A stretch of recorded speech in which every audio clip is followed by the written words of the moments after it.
I know it sounds scary, but the thing is, we are all terrified of showing our true selves. We may come from different backgrounds, generations, but none of us want to admit that we don't know what the hell we're doing, or that we're scared, or that we're in pain, so we don't talk about it. These are totally off, by the way.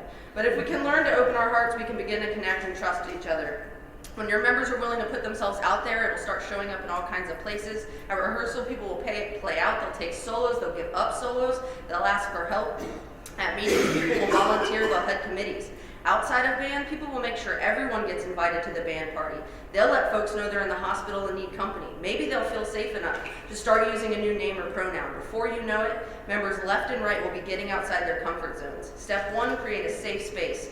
At rehearsal, keep the chatter to a minimum. If someone tries to ask the conductor a question and people are still talking, they get the message that what you have to say isn't important enough for us to pay attention.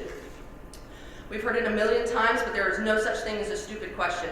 Our members come from a wide variety of backgrounds and have a range of skill levels, and there is no chance in hell someone will ask a question if they assume everyone else thinks it's dumb.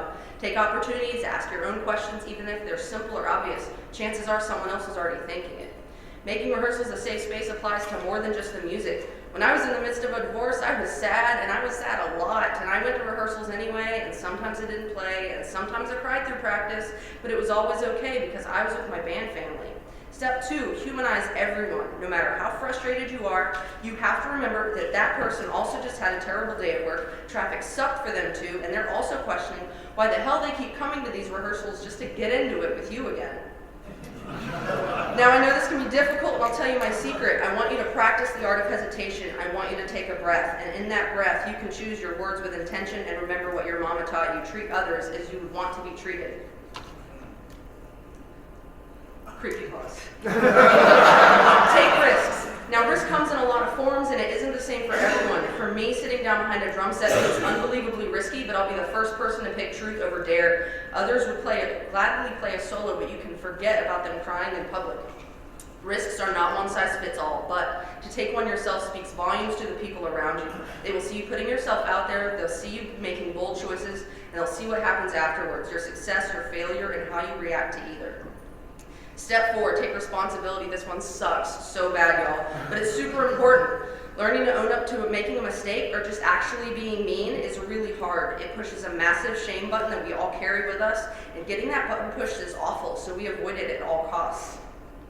Usually those avoidance tactics involve getting defensive or making excuses, but here's a tip. If your apology involves the words if or but, you're doing it wrong, so try again. You've just signaled to that person that your apology is conditional and that you don't believe that you've hurt them.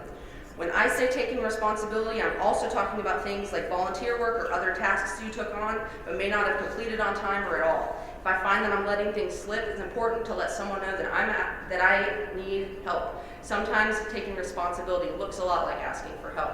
Step 5, keep it honest but keep it kind. Don't be that guy, you know the one, the guy who keeps it real and says anything he is thinking just in the name of being honest. I think telling the truth is super important, but that doesn't mean you shouldn't consider your audience. There are people in my band who want me to be blunt, there are people that need a gentle message, and by tailoring how I deliver my honesty, I increase the chances that my message is received clearly and that I haven't hurt the recipient in the process.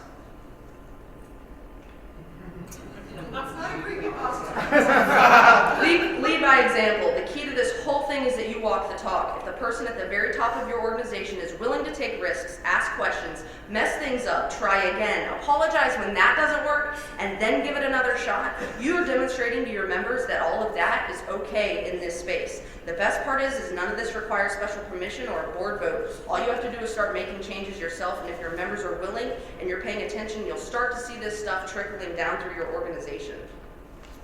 The bad news is that these changes won't happen overnight, they won't happen for everyone in your band, and they won't bring in a bigger audience or more donations or grant money.